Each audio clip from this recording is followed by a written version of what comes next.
جو اپنے آپ کو سمجھے کہ میں ٹھیک ہوں اور باقی غلط ہیں۔ پتہ نہیں میرا رب کون سی اس کی وہ ادا پسند آ جائے جو ساری زندگی برائیاں کرتا رہا تو اللہ اس کو جنت میں دے دے، مجھے گھمنڈ میں۔ آپ نے فرمایا نزدیک بالش، ایک بالش جنت کے لوگ دوزخ میں چلے جائیں گے اور ایک بالش دوزخ کے لوگ جنت میں چلے جائیں گے۔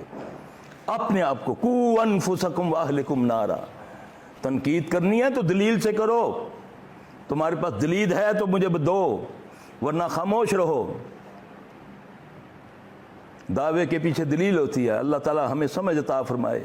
امت کا حال دیکھو کہاں جا رہی ہے، کوئی گدھے کی پوجا کر رہا ہے، کوئی مرغے کی پوجا کر رہا ہے، کوئی کیا کر رہا ہے، کوئی کیا کر رہا ہے۔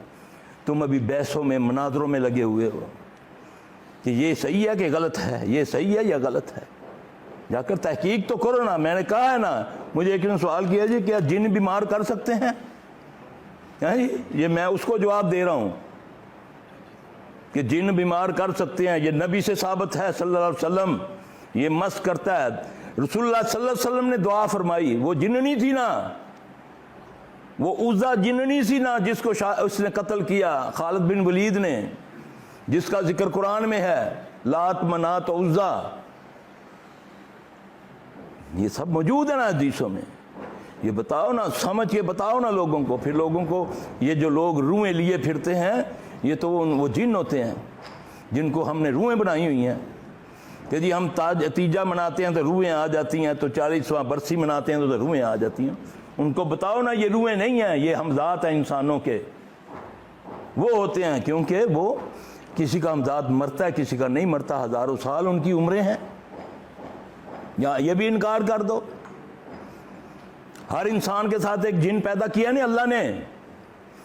دعا بتائیے نا، کہا پڑھا کرو ربی اعوذ بک من ہمزات الشیاطین واعوذ بک ربی یحضرون، کہ اللہ ہمارے قریب نہ آئے، ہم تیری پناہ میں آتے ہیں کہ ہمزات قریب نہ آئے۔ یہ ہمزات ہی ہے نا جو تمہارے سارے معاملات دوسروں کو بتاتا ہے۔ وہ جو نجومی تمہیں دیکھ کر سارا کچھ بتا دیتے ہیں، وہ ہمزات ہی تمہارا اس کو لگاتا ہے نا چگلی، کہ اس کو یہ ہے، اس کو یہ ہے، اس کو یہ ہے، اس کو یہ ہے۔ کیونکہ نبی پاک صلی اللہ علیہ وسلم پر تو وہی آتی ہے، تو آپ صلی اللہ علیہ وسلم کو پتہ چلتا ہے۔ تو اس ظالم کو کیا پتا کہ یہ مجھے دیکھتے ہی بتا رہا ہے کہ تم یہ کرتے ہو، یہ کرتے ہو، تم نے یہ کیا، تم نے 20 سال پہلے یہ کیا، 50 سال پہلے یہ کیا، تیری پاکٹ میں یہ پڑا ہوا ہے، تمہارا یہ ہے۔ یہ کیا ہے؟ یہ ایمان کی آزمائش نہیں ہے؟ بتاؤ نا وہ آدمی کیا سوچے گا جس کو اگر اس کی بیک گراؤنڈ نہیں پتا، کسی جگہ جاتا ہے، دوسرے ملک میں جاتا ہے، ایک بندہ کہتا ہے یار تم یہ ہو، تم یہ ہو، تم یہ ہو، وہ تمہاری ساری باتیں بتا دیتا ہے۔ آؤ نا نبی صلی اللہ علیہ وسلم سے پوچھو یہ کیا ہے، تمہیں بتائیں گے نا نبی صلی اللہ علیہ وسلم۔ اللہ تعالیٰ مجھے آپ سب کو دین اسلام کی سمجھ عطا فرمائے۔ دین اسلام کی سمجھ تب ملے گی جب میں قرآن و حدیث کو فالو کروں گا، میں اس کو سمجھوں گا، میری نیت کے مطابق اللہ کرے گا۔ ایک طرف میرے بڑوں کا ہوگا طریقہ، ایک طرف اللہ رسول کی بات ہوگی، تو شیطان کیا کرے گا؟ وہ بڑوں پر ترجیح دے گا۔ تو اللہ نے یہ بات قرآن میں نقل فرمائی ہے، وَإِذَا قِيلَ لَهُمْ تَعَالُوا مَا أَنزَلَ اللَّهُ وَإِلَى الرَّسُولِ قَالُوا حَسْبُنَا مَا وَجَدْنَا إِلَيْهِ آبَاءَنَا۔ جب انہیں کہا جاتا کہ آؤ اللہ اور اس کے رسول کی طرف آ جاؤ، تو یہ کیا کہتے ہیں؟ کہتے ہیں نا لوگ کہ ہمارے آباء و اجداد کو غلط ہے، یہ تو اللہ نے نقل کر دی ہے۔ دین اللہ اور اس کے رسول کی بات کا نام ہے۔ اللہ تعالیٰ ہمیں دین اسلام کی سمجھ عطا فرمائے۔ اللہ تعالیٰ ہمیں سب، میرا مقصد کسی کی دل شکنی کرنا نہیں، صرف سمجھانا ہوتا ہے۔ کچھ لوگ سوال کرتے ہیں، پھر وہ بڑے عجیب انداز سے کرتے ہیں۔ ایک ہوتا ہے نا سوال کرنے کا طریقہ بھی ہوتا ہے نا، اپنی علمیت دکھاتے ہو تو پھر اس کا کوئی نتیجہ بھی تو دکھاؤ نا۔ کہیں کر کے پڑھنا قرآن، ہیں جی، بڑا لہگ کے پڑھنا تے آنے دی عقل کوئی نہ ہوئے۔ تو جس آدمی نے بیچارے نے پرانا قرآن پڑھا ہوا ہے، تجویز کے بغیر پڑھا ہوا ہے، کیا اس کی قبول نہیں ہوگی قرآن؟ اس کا پڑھنا، بلکہ اس کو 2 اجر ملے گا۔ میرے نبی نے فرمایا جو اٹک کے قرآن پڑھتا ہے اس کو 2 اجر اللہ دیتا ہے۔ تم تو حوصلہ شکنی کرتے ہو اس کی۔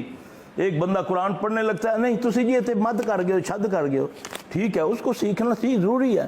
حدیث ہے نبی صلی اللہ علیہ وسلم کی، صحابی کہتے ہیں ہم بیٹھے ہوئے تھے کہ ایک مجلس میں قرآن پڑھ رہے تھے، ہم میں کچھ عربی تھے، کچھ اجمی تھے اور کچھ گنوار تھے، کچھ عربی، کچھ اجمی اور کچھ گنوار تھے۔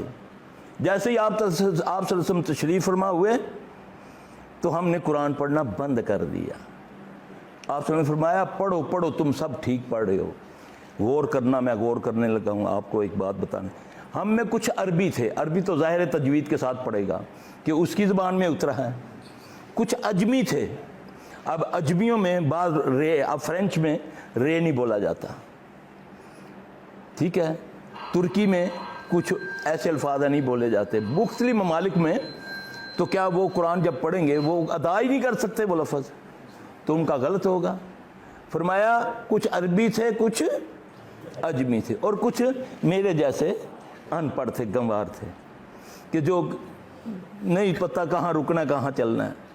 آپ نے فرمایا پڑھو پڑھو تم سب صحیح پڑھ رہے ہو. ہاں ایک وقت آئے گا لوگ قرآن اس طرح پڑھیں گے جس طرح اس کا حق ہے، یعنی کہ تجوید کے ساتھ، کلکلے کے ساتھ، مگر وہ اس کا اجر دنیا میں لے لیں گے. قاری صاحب تراویاں تسی اس سال ساڑھے پڑھانیاں 2 لاکھ روپیہ لواں گا، کیونکہ بہت سونا پڑھنا ہے نا. ہاں جی، حوصلہ شکنی مت کرو. کوئی اگر دین کی طرف آتا ہے نا تو اپنا علم سائڈ پہ رکھو، اس کو اچھے انداز سے اس کی اپروچ پہ جا کے اس کو سمجھاؤ، انشاءاللہ وہ سمجھے گا. جہاں تم اس کو اپنی علمیت دکھاؤ گے شیطان اس کو ابھارے گا. کسی کے سچے خدا کو جھوٹا گالی مت دو، وہ تمہارے سچے جھوٹے خدا کو گالی دو نہ دو، وہ تمہارے سچے خدا کو گالی دے گا. کسی کو کمتر نہ جانو، پتہ نہیں ہدایت تو اللہ کے پاس ہے نا، کب وہ دے دے. لیکن یہ نہیں ایک آدمی ہدایت کی طرف آتا ہے، تم اپنی علمیت کے اندر حسد ہوتا ہے، اندر حسد ہوتا ہے. یہ حسد کی نشانی ہے، اور حسد آدمی کو منافق بنا دیتا ہے. وہ منافق کا سب سے بدترین درجہ جو ہے نا، جس کے بارے میں نبی صلی اللہ علیہ وسلم نے فرمایا کہ دوزخ بھی اس سے پناہ مانگتی ہے. جو منافق کے لیے سب سے بدترین درجہ